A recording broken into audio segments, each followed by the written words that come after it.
Okay, welcome back. This is Newton's method.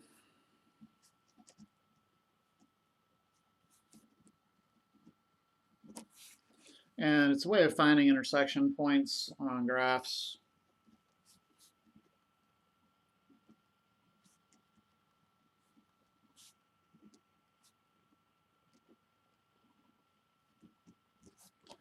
So to find x-intercepts, how's this going to work?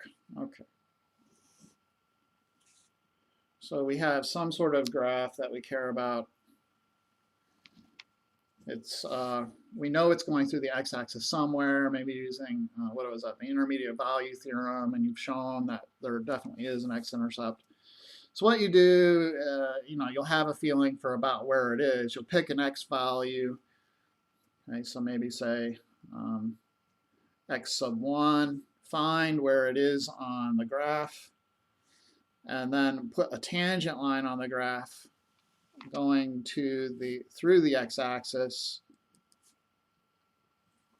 So maybe our graph continues on like that. Okay, and then this will be your x2. Okay? So from x2, you'll go to the graph, and again, you do a tangent line to the graph, and you extend that tangent line to hit the x-axis. So maybe it hits right there. That'll be your next point. Okay, so then again, you go to the graph, find its tangent line, extend it to the x-axis. That'll be your next point. Find the point on the graph associated with that, find its tangent line, extend that line. And what's going on there, I don't know, it's getting a bit jumbled to see, is that your intersection points of the tangent lines are getting closer and closer, hopefully, to this point where the actual curve is intersecting the x-axis. So you see that our first one was out here, then our second one was way out here, then our third one's closer, then our fourth one is even closer, and then our fifth one is getting super close. Okay. Okay, so I need to take this technique from the visual realm and import it into more of an algebraic realm, and we'll be able, the formula is going to use derivatives, right? So if we're dealing with tangent lines, obviously that has something to do with derivatives.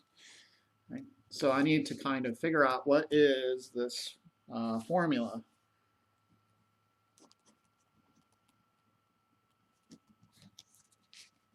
Okay, so first you pick a point. Okay, so pick x1. Hopefully you'll have some idea where the intersection point is. Then secondly, you sort of zoom up to the graph.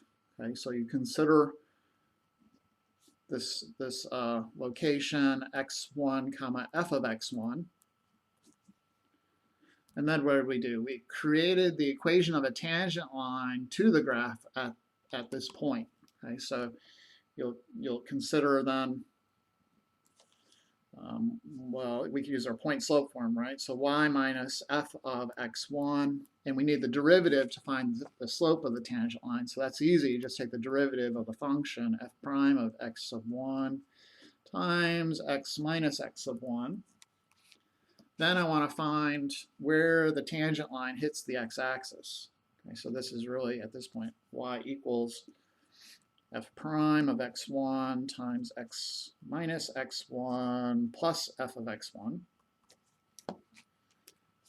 So for, what did we do? We took, once we got the tangent line, we extended it to the x-axis, right? So that's equivalent to just saying, hey, let's let this equal to 0 and figure out where it's hitting, this x value. Figure out the x value where it hits. So find where the equation in 3 hits the x-axis. So for figuring out the x-axis intercept, you let y equal 0. So you let y equal 0. Prime of x1 equals, f prime of x1 times x minus x1 plus f of x1. We're going to solve this thing for x. Okay, so I have 0 is f prime of x1 times x minus f prime of x1 times x1 plus f of x1.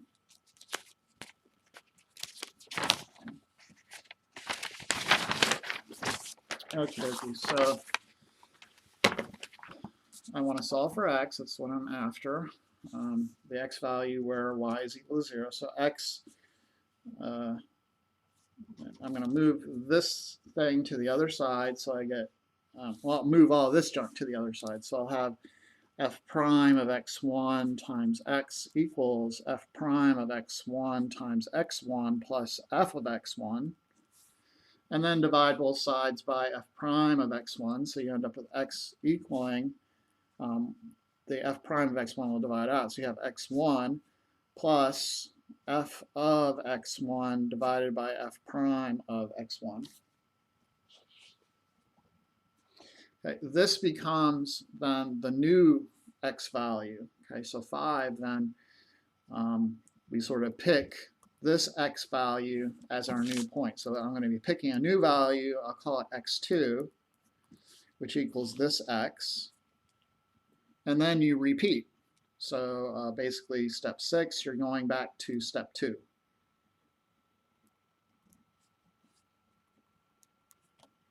Okay. Anyways, this guy right here is the formula that we need. This will get the job done. Okay. So in general then, for Newton's method,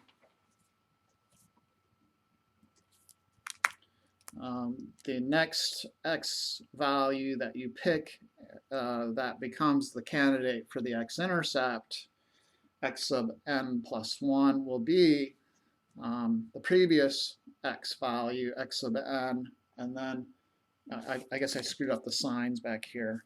This should be minus, not plus. And then minus f of x sub 1 all over f prime of x sub 1. Or sorry, x sub n. Okay, so it's an iterative formula, and it'll give us the intercept, right? Okay, so anyways, let's see it in all of its glory. We're applying this method. First, what do? You make your estimate. So you pick this x sub 1. Secondly, you use this formula, x sub n plus 1, to get your next point. Equals x sub n minus f of x sub n all over f prime of x sub n. And then thirdly, you'll stop when the difference between two consecutive values is less than some desired value that somebody tells you. So stop when the difference between x sub n plus 1 and x sub n is less than some desired error or desired accuracy. Okay, so let's try it and see. You probably need a calculator of some sort to do this. Let's see how it works. Right. So we want to complete 2 iterations of Newton's method. This is problem 2. We have f of x equals x cubed minus 3. And the book is suggesting we try to start at x1 equals 1.4. Okay, so certainly the solution is just the cube root of 3. That will be the place where this hits the x-axis. Let's go at it. So anyways, x1 is 1.4. We're going to need the derivative of f. So what is f prime of x is 3x squared minus 0. So it's just 3x squared. Okay, so x2 is x1, 1.4, minus f of x1. So we'll have 1.4 cubed minus 1, or sorry, minus 3, divided by f prime of x1. So then on the bottom we have 3 times 1.4 squared. Okay. So let's take a look and see what that is in our calculator. 1.4 minus 0.4 cubed minus 3 divided by 3 times 1.4 squared. Getting approximately 1.4435. And I'm going to keep the real value on my calculator and then put it in again.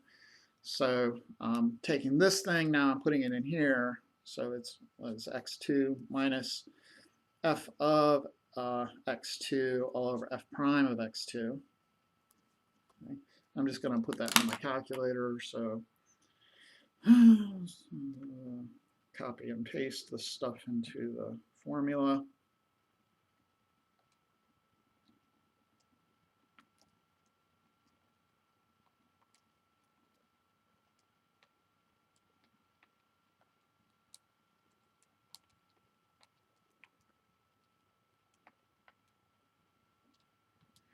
And I'm getting 1.4423. Okay, let's look at the actual solution. So we know the solution, 0 is x cubed. That's what I'm looking for. I'm looking for where that equals 0. So if you solve for x cubed, you get the cube root of 3. And in my calculator, let's see what that is.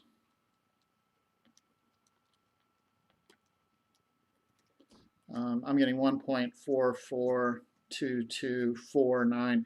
So it's already, I mean, there, it's already almost there. So it's, hopefully that sort of convinces you it's working. Anyways, let's look at another one. This time we need to keep going until we have a desired accuracy. So this is number 11. And they want us to continue with Newton's method until the difference between two consecutive values is less than 0.001. All right, so we have f of x equals x minus e to the negative x, and then we have f prime of x, we need the derivative for this, is 1 minus e to the negative x times negative 1. Right, so that'd be the chain rules, but it's, at the end of the day, it's 1 plus e to the negative x. Okay. All right, so for this one, they're not giving you an initial guess, but you can kind of draw it. So the value of x is just this curve, and then, I mean, what am I doing? I'm looking for where f of x is equal to 0. In other words, e to the x minus e to the negative x is equal to 0, and then I'm trying to, what I'm doing over here at my picture is finding where they equal each other, because that's equivalent to finding where it's equal to 0. Right? So in my graph, it's at 1, and then it goes up, and I assume it's going to cross in here somewhere. Okay. Oh, whoops, that's the exponential. Okay, so again, y equals x is a diagonal through the origin. E to the negative x is exponential decay. All right, so it's going to go down like that. So I'm going to predict the intersection point is it's definitely less than 1. So we'll say x sub 1 is 1/2. Okay. Okay, so that'll be my starting point. I'm going to be cheating to use the calculator. I mean, why not just use a calculator? Those things will do everything for us, but you want an idea of how these things work and how they're constructed. So anyways, my first guess is 0.5, and then we'll use the Newton method formula. So x2 is the last guy, 0.5 minus f of 0.5, so we have 0.5 minus e to the negative 0.5 all over f prime of 0.5, 1 plus e to the negative 0.5. And then I'll use my calculator to get an approximation there, if I can find the thing.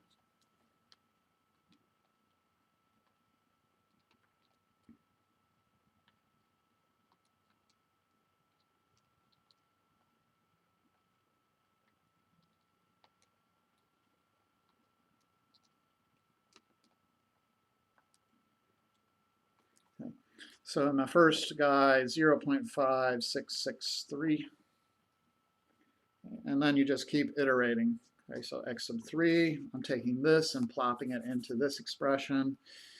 So it's essentially x sub 2 minus 0, x sub 2. And the way I put it in my calculator is I have this answer button. So I'll put ans minus, what is it, e to the negative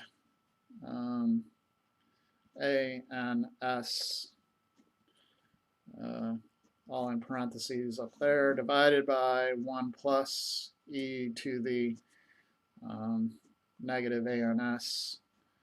And usually in my calculator, you just keep hitting enter from that point on, and it'll give you all of the values that you want. So anyways, let's go at it.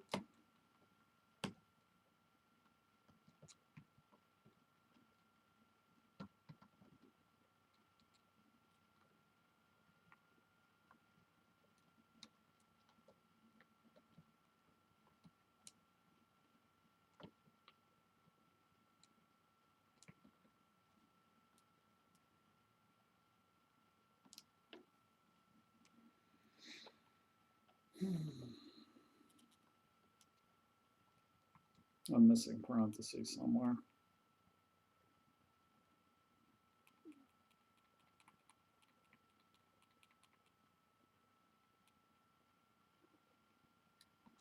It's right here.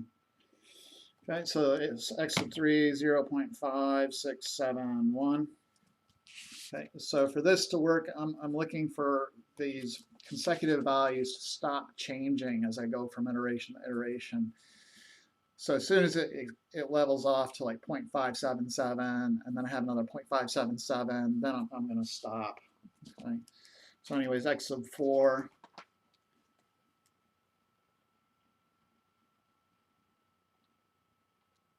And already got it. So 0.5671.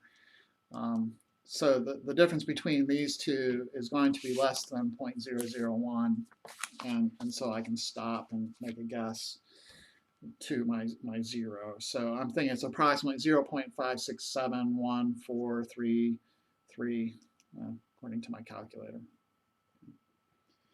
All right, Newton's method doesn't always work. So I mean, sometimes obviously, if you just pick your value too far away from the zero, it's going to not be a good thing in general. So just want to take a look at a second at the failure of this method. So what do I do when that happens? First, you can pick a different initial value. Okay.